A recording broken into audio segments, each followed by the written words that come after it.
ओम नमो भगवते वासुदेवाय। मित्रों, आपके और आपके परिवार पर भगवान नारायण की कृपा सदैव बनी रहे। आज मैं आपको श्री सत्यनारायण व्रत की कथा सुनाने जा रही हूँ। श्री सत्यनारायण व्रत की कथा को सुनने का फल हजारों साल तक किए गए यज्ञ के बराबर माना जाता है। किसी भी शुभ कार्य या मनोकामना पूरी करने हेतु विधि विधान से सत्यनारायण भगवान की पूजा और कथा करवाई जाती है। शास्त्रों के मुताबिक ऐसा माना गया है कि इस कथा को सुनने वाला व्यक्ति व्रत रखता है तो उसके जीवन के दुखों को श्री हरि विष्णु खुद ही हर लेते हैं। स्कंद पुराण के अनुसार भगवान सत्यनारायण श्री हरि विष्णु का ही दूसरा रूप हैं और इस कथा की महिमा को भगवान सत्यनारायण ने अपने मुख से देवऋषि नारद को बताया और सुनाया था। श्री सत्यनारायण भगवान व्रत कथा का पहला अध्याय। एक समय की बात है, नेशिरण्य तीर्थ में शौनक आदि 88,000 ऋषियों ने ऋषि सूत जी से पूछा, हे प्रभु, इस कलयुग में वेद विद्या रहित मनुष्य को प्रभु भक्ति किस प्रकार मिल सकती है तथा उनका उद्धार कैसे होगा। हे मुनि श्रेष्ठ, कोई ऐसा तप बताइए जिससे थोड़े समय में ही पुण्य मिले और मनवांछित फल भी मिल जाए। इस प्रकार की कथा सुनने की हम लोग इच्छा रखते हैं। सभी शास्त्रों के ज्ञाता सूत जी बोले, हे वैष्णवों में पूज्य, आप सभी ने प्राणियों के हित की बात पूछी है, इसलिए मैं एक ऐसे श्रेष्ठ और व्रत के बारे में आप लोगों को जरूर बताऊंगा जिसके बारे में नारद जी ने लक्ष्मी नारायण जी से पूछा था और लक्ष्मीपति श्री हरि ने नारद जी से कहा था। अब आप भी इसे सुनिए। एक समय की बात है, नारद जी दूसरों के हित की इच्छा के लिए अनेकों लोक में घूमते हुए मृत्यु लोक में जा पहुँचे। यहाँ उन्होंने अनेक योनियों में जन्मे सभी मनुष्यों को अपने कर्मों के अनुसार पीड़ा झेलते हुए देखा। उनका दुख देख नारद जी सोचने लगे कि ऐसा क्या किया जाए जिससे निश्चित रूप से मानव के दुखों का अंत हो जाए। इसी विचार पर मनन करते हुए वह विष्णु लोक में गए। वहाँ वह नारायण की स्तुति करने लगे और बोले, हे भगवान, आप अत्यंत शक्ति से संपन्न हैं, निर्गुण स्वरूप सृष्टि के कारण भक्तों के दुख को दूर करने वाले हैं, आपको मेरा प्रणाम। नारद जी की स्तुति सुन विष्णु भगवान बोले, मुनि श्रेष्ठ, आपके मन में क्या बात है, उसे निसंकोच कहो। इस पर नारद मुनि बोले कि मृत्यु लोक में अनेक योनियों में जन्मे मनुष्य अपने कर्मों के द्वारा अनेक दुखों से दुखी हो रहे हैं। हे प्रभु, आप तो ये बताइए कि वो मनुष्य थोड़े प्रयास से ही अपने दुखों से कैसे छुटकारा पा सकते हैं। तब श्री हरि बोले, हे नारद, मनुष्य की भलाई के लिए तुमने बहुत उत्तम प्रश्न पूछा है। स्वर्गलोक व मृत्युलोक दोनों में एक दुर्लभ उत्तम व्रत है जो पुण्य देने वाला है। आज प्रेमवश होकर मैं उसे तुमसे कहता हूँ। श्री सत्यनारायण भगवान का व्रत अच्छी तरह विधान पूर्वक करके मनुष्य तुरंत ही यहाँ सुख भोग कर मरने पर मोक्ष पाता है। श्री हरि के वचन सुन नारद जी बोले कि उस व्रत का फल क्या है प्रभु, और उसका विधान क्या है, यह किसने किया था, इस व्रत को किस दिन करना चाहिए, आप सब कुछ विस्तार से बताएं। नारद जी की बात सुनकर फिर श्री हरि बोले, दुख व शोक को दूर करने वाला, यह सभी स्थानों पर विजय दिलाने वाला है। मानव को भक्ति व श्रद्धा के साथ शाम को श्री सत्यनारायण की पूजा धर्मपरायण होकर ब्राह्मणों व बंधुओं के साथ करने से, साथ ही यथाशक्ति अनुसार भक्ति भाव से भगवान को भोग लगाएं, आरती गाएं और ब्राह्मणों सहित बंधु बांधवों को भी भोजन कराएं। उसके बाद स्वयं भोजन करें। कीर्तन भजन के साथ भगवान की भक्ति में लीन हो जाएं। इस तरह से सत्यनारायण भगवान का यह व्रत करने पर मनुष्य की सारी इच्छाएं निश्चित रूप से पूरी हो जाती हैं। इस कली काल अर्थात कलयुग में मृत्यु लोक में मोक्ष का यही एक सरल उपाय बताया गया है। श्री सत्यनारायण व्रत कथा का पहला अध्याय यहीं पर समाप्त होता है। श्री सत्यनारायण भगवान व्रत कथा का दूसरा अध्याय। सूत जी बोले, हे ऋषियों, जिसने पहले समय में इस व्रत को किया था उसका इतिहास कहता हूँ, ध्यान से सुनो। सुंदर काशी नगरी में एक अत्यंत निर्धन ब्राह्मण रहता था। भूख प्यास से परेशान वह धरती पर घूमता रहता था। ब्राह्मणों से प्रेम करने वाले भगवान ने एक दिन ब्राह्मण का वेश धारण कर उसके पास जाकर पूछा, हे विप्र, नित्य दुखी होकर तुम पृथ्वी पर क्यों घूमते हो? दीन ब्राह्मण बोला, मैं निर्धन ब्राह्मण हूँ, भिक्षा के लिए धरती पर घूमता हूँ। यदि आप इसका कोई उपाय जानते हो तो बताइए। वृद्ध ब्राह्मण रूपी भगवान ने कहा कि सत्यनारायण भगवान मनोवांछित फल देने वाले हैं, इसलिए तुम उनका पूजन करो। इसे करने से मनुष्य सभी दुखों से मुक्त हो जाता है। वृद्ध ब्राह्मण बनकर आए सत्यनारायण भगवान उस निर्धन ब्राह्मण को व्रत का सारा विधान बताकर अंतर्ध्यान हो गए। अगले दिन सुबह उठने के साथ ही उस बूढ़े ब्राह्मण ने मन से संकल्प लिया कि सत्यनारायण का व्रत करूंगा, और फिर अपने नित्य कामों से फ्री होकर वह भिक्षा के लिए चल पड़ा। उस दिन उसे भिक्षा में बहुत सा धन प्राप्त हुआ। उसी धन से उसने परिवार के साथ भगवान सत्यनारायण की पूजा की, व्रत रखा। इस व्रत के करने के कुछ दिन बाद उसके सभी दुख और कष्ट दूर होने लगे और देखते ही देखते एक संपन्न और अनेक संपत्तियों का मालिक बन गया। तब हर महीने की पूर्णिमा के दिन वे ब्राह्मण सत्यनारायण की पूजा व व्रत करने लगा। इस प्रकार सत्यनारायण भगवान के इस व्रत को करके वह श्रेष्ठ ब्राह्मण सभी पापों और गरीबी से मुक्त हो गया और उसने एक दुर्लभ मोक्ष पद को प्राप्त किया। इस तरह से सत्यनारायण भगवान के व्रत को जो मनुष्य करेगा वह सभी प्रकार के पापों से छूटकर मोक्ष को प्राप्त होगा। जो मनुष्य इस व्रत को करेगा वह भी सभी दुखों से मुक्त हो जाएगा। सूत जी बोले कि इस तरह से नारद जी से नारायण जी का कहा हुआ श्री सत्यनारायण व्रत को मैंने तुमसे कहा है। विप्रो, अब और क्या कहूँ? ऋषि बोले, हे मुनिवर, संसार में उस विप्र से सुनकर और किस किस ने इस व्रत को किया, हम सब इस बात को सुनना चाहते हैं। इसके लिए हमारे मन में श्रद्धा का भाव है। सूत जी बोले, हे मुनियों, जिस जिसने इस व्रत को किया है वह सब सुनो। एक समय वही विप्र धन व ऐश्वर्य के अनुसार अपने बंधु बांधवों के साथ इस व्रत को करने को तैयार हुआ। उसी समय एक लकड़ी बेचने वाला बूढ़ा आदमी आया और लकड़ियां बाहर रखकर अंदर ब्राह्मण के घर में गया। प्यास से दुखी वह लकड़हारा उनको व्रत करता देख विप्र को नमस्कार कर पूछने लगा कि आप यह क्या कर रहे हैं तथा इसे करने से आपको क्या फल मिलेगा? कृपा करके मुझे भी बताइए। ब्राह्मण ने कहा कि सब मनोकामनाओं को पूरा करने वाला यह सत्यनारायण भगवान का व्रत है। इनकी कृपा से ही मेरे घर में धन धान्य आदि की वृद्धि हुई है। विप्र से सत्यनारायण व्रत के बारे में जानकर लकड़हारा बहुत प्रसन्न हुआ। चरणामृत लेकर व प्रसाद खाने के बाद वह अपने घर गया। लकड़हारे ने अपने मन में संकल्प किया कि आज लकड़ी बेचने से जो धन मिलेगा उसी से श्री सत्यनारायण भगवान का उत्तम व्रत करूंगा।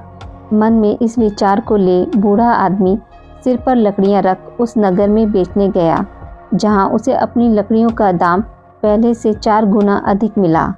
बूढ़ा आदमी प्रसन्नता के साथ पैसे लेकर सत्यनारायण भगवान की मूर्ति और व्रत की अन्य सामग्रियां लेकर अपने घर गया। वहां उसने अपने परिवारजनों को बुलाकर विधि विधान से सत्यनारायण भगवान का पूजन और व्रत किया। इस व्रत के प्रभाव से वह बूढ़ा लकड़हारा धन पुत्र आदि से युक्त होकर संसार के समस्त सुख भोग अंत काल में वैकुंठ धाम चला गया। श्री सत्यनारायण व्रत कथा का 3रा अध्याय। सूत जी बोले, हे श्रेष्ठ मुनियों, अब आगे की कथा कहता हूँ।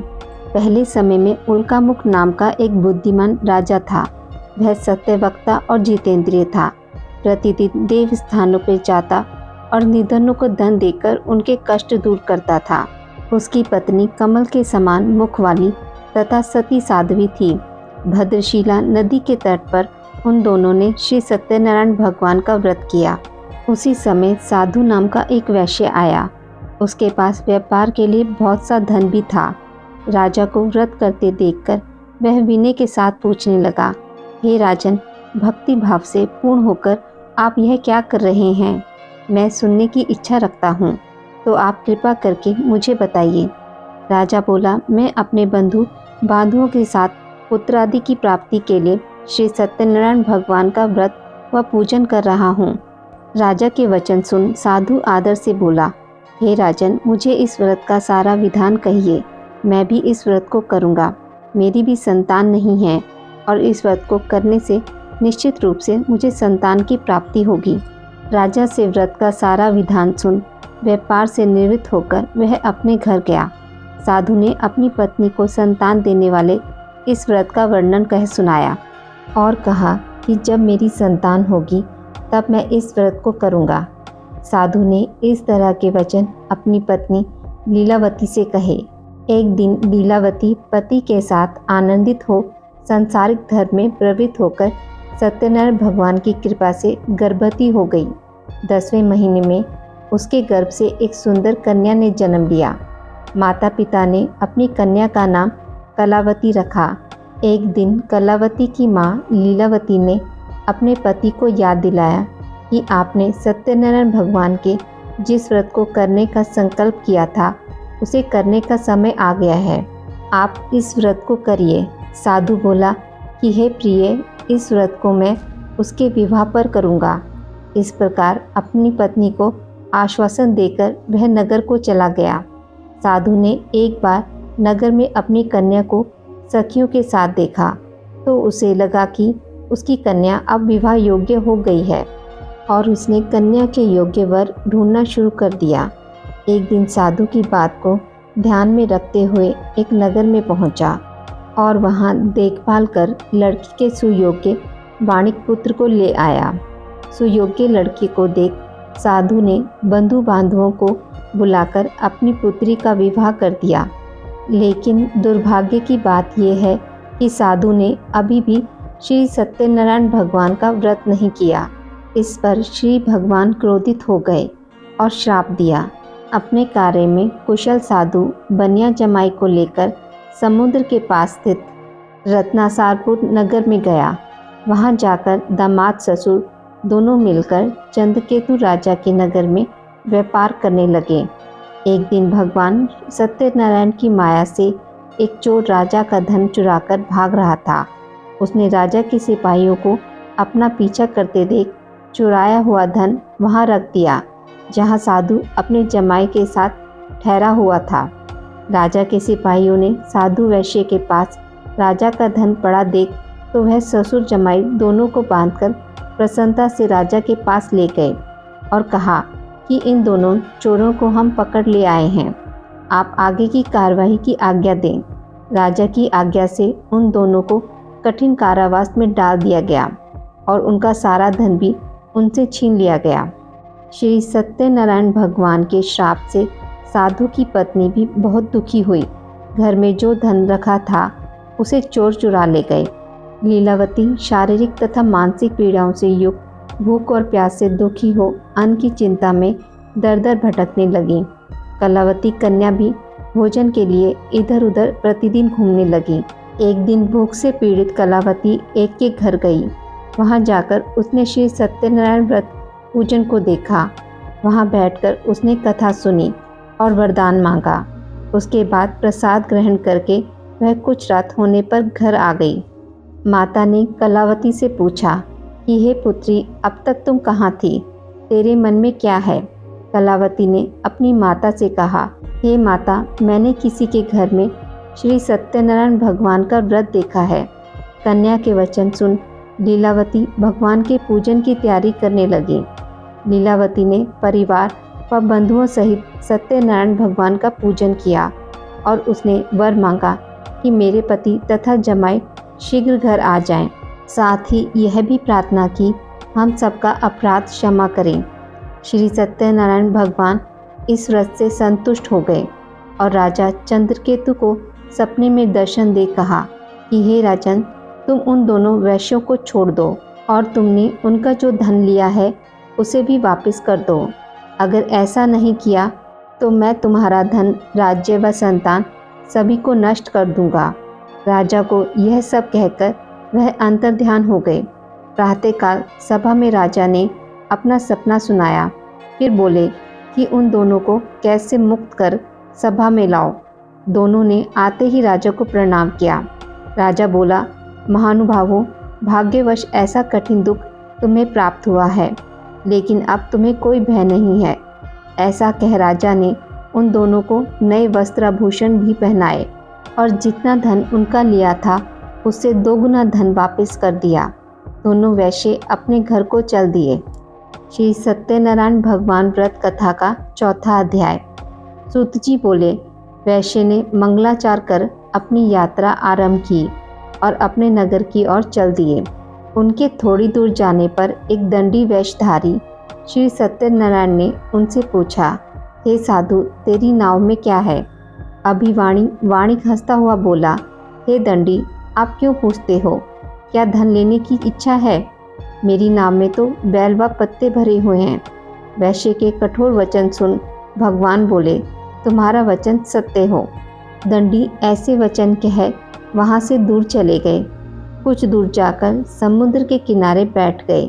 दंडी के जाने के बाद साधु वैश्य ने नित्य क्रिया के पश्चात नाव को ऊंची उठते देखकर अचंभा माना और नाव में बेल पत्ते आदि देख वह मूर्छित हो जमीन पर गिर पड़ा।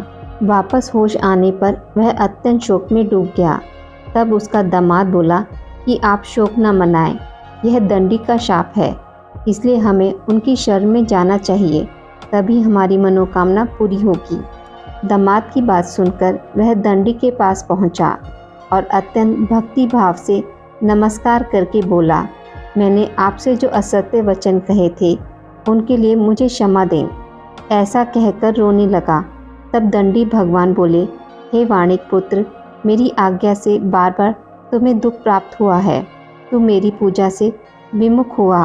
साधु बोला, हे भगवान, आपकी माया से ब्रह्मा आदि देवता भी आपके रूप को नहीं जानते, तब मैं अज्ञानी कैसे जान सकता हूँ? आप प्रसन्न होइए। अब मैं सामर्थ्य के अनुसार आपकी पूजा करूँगा। मेरी रक्षा करो और पहले के समान नौका में धन भर दो। साधु वैश्य के भक्तिपूर्ण वचन सुनकर भगवान प्रसन्न हो गए और उसकी इच्छा अनुसार वरदान देकर अंतर ध्यान हो गए। ससुर जमाई दोनों जब नाव पर आए तो नाव धन से भरी हुई मिली। फिर वहीं अपने अन्य साथियों के साथ सत्यनारायण भगवान का पूजन कर अपने नगर को चल दिए। जब नगर के नज़दीक पहुँचे तो दूत को घर पर खबर करने के लिए भेज दिया। दूत साधु की पत्नी को प्रणाम कर कहता है कि मालिक अपने दामाद सहित नगर के निकट आ गए हैं। दूत की बात सुन साधु की पत्नी लीलावती ने बड़े हर्ष के साथ सत्यनारायण भगवान का पूजन कर अपनी पुत्री कलावती से कहा कि मैं अपने पति के दर्शन को जाती हूँ, तू कार्य पूर्ण कर शीघ्र आ जाना। माँ के ऐसे वचन सुन कलावती जल्दी में प्रसाद छोड़कर अपने पति के पास चली गई। प्रसाद की अवज्ञा करने के कारण श्री सत्यनारायण भगवान रुष्ट हो गए और नाव सहित उसके पति को पानी में डुबो दिया। कलावती अपने पति को वहां ना पाकर रोती हुई जमीन पर गिर गई। नौका को डूबा हुआ देख व कन्या को रोता देख साधु दुखी होकर बोला कि हे प्रभु, मुझसे तथा मेरे परिवार से जो भूल हुई है उसे क्षमा करें। साधु के दीन वचन सुनकर श्री सत्यनारायण भगवान प्रसन्न हो गए और आकाशवाणी हुई, हे साधु, तेरी कन्या मेरे प्रसाद को छोड़कर आई है, इसलिए उसका पति अदृश्य हो गया है। यदि वह घर जाकर प्रसाद खाकर लौटती है तो इसे इसका पति अवश्य मिलेगा।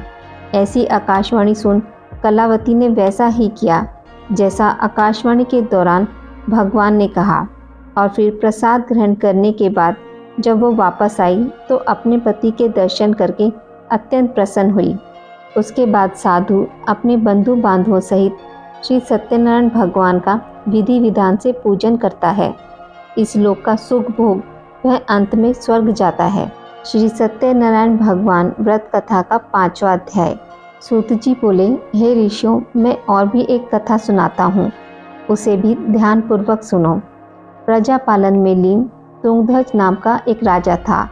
उसने भी भगवान का प्रसाद त्याग कर बहुत ही दुख सहन किया। एक बार जंगल में जाकर वन्य पशुओं को मारकर वह बड़ के पेड़ के नीचे आया। वहाँ उसने ग्वालों को भक्ति भाव से अपने बंधुओं सहित सत्यनारायण भगवान का पूजन करते देखा। अभिमानवश राजा उन्हें देखकर भी पूजा स्थान में नहीं गया और न ही उसने भगवान को प्रणाम किया। ग्वालों ने राजा को प्रसाद दिया, लेकिन उसने यह भी प्रसाद नहीं खाया और प्रसाद को वहीं छोड़कर वह अपने नगर को चला गया। जब वह नगर में पहुंचा तो वहां सब कुछ तहस नहस हुआ पाया तो वह शीघ्र ही समझ गया कि यह सब भगवान के अनादर का परिणाम है। वह दोबारा ग्वालों के पास पहुंचा और विधि पूर्वक पूजा करके प्रसाद खाया तो श्री सत्यनारायण भगवान की कृपा से सब पहले जैसा हो गया। दीर्घकाल तक सुख भोगने के बाद मरणोपरांत उसे स्वर्गलोक की प्राप्ति हुई। जो मनुष्य परम दुर्लभ इस व्रत को करेगा तो भगवान सत्यनारायण की अनुकंपा से उसे धन धान्य की प्राप्ति होगी। निर्धन धनी हो जाता है। संतान ना होना मनुष्य को संतान का सुख मिलता है और सारे मनोरथ पूर्ण होने पर मानव अंत काल में वैकुंठ धाम को जाता है। तब सूत जी बोले, जिन्होंने पहले इस व्रत को किया है अब उनके दूसरे जन्म की कथा कहता हूँ। वृद्ध ब्राह्मण ने सुदामा का जन्म लेकर मोक्ष की प्राप्ति की। लक्कड़हारे ने अगले जन्म में निषाद बनकर मोक्ष प्राप्त किया। पुलाखा मुख नाम का राजा दशरथ होकर बैकुंठ को गए। साधु नाम के वैश्य ने स्वयंभू होकर भगवान में भक्ति युक्त हो कर्म कर मोक्ष पाया। कथा सुनने के बाद सभी ने श्री हरि को झुककर प्रणाम किया। श्री सत्यनारायण भगवान की आरती। जय लक्ष्मी रमणा स्वामी, जय लक्ष्मी रमणा। सत्यनारायण स्वामी जन पातक हरणा। जय लक्ष्मी रमणा।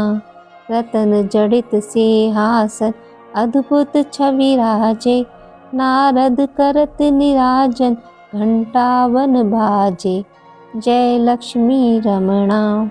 प्रकट भये काली कारण द्विज को दरस दियो। बूढ़ो ब्राह्मण बनकर कंचन महल कियो। जय लक्ष्मी रमणा। दुर्बल भील कठारो जिन पर कृपा करी। चंद्रचूड़ एक राजा तिनकी विपत्ति हरी। जय लक्ष्मी रमणा। वैश्य मनोरथ पायो श्रद्धा तज दीनी। सो फल भोग्य प्रभु जी फिर स्तुति कीनी। जय लक्ष्मी रमणा। भाव भक्ति के कारण छिन छिन रूप धर्यो। श्रद्धा धारण कीनी तिनको काज सरो। जय लक्ष्मी रमणा। ग्वाला बाल संग राजा वन में भक्ति करी। मन वांछित फल दीनो दीन दयालु हरि। जय लक्ष्मी रमणा। चढ़त प्रसाद सवायो कदली फल मेवा। धूप दीप तुलसी से राजी सत्य देवा। जय लक्ष्मी रमणा। सत्यनारायण जी की आरती जो कोई नर गावे। ऋषि सिद्ध सुख संपत्ति सहज रूप पावे। जय लक्ष्मी रमणा।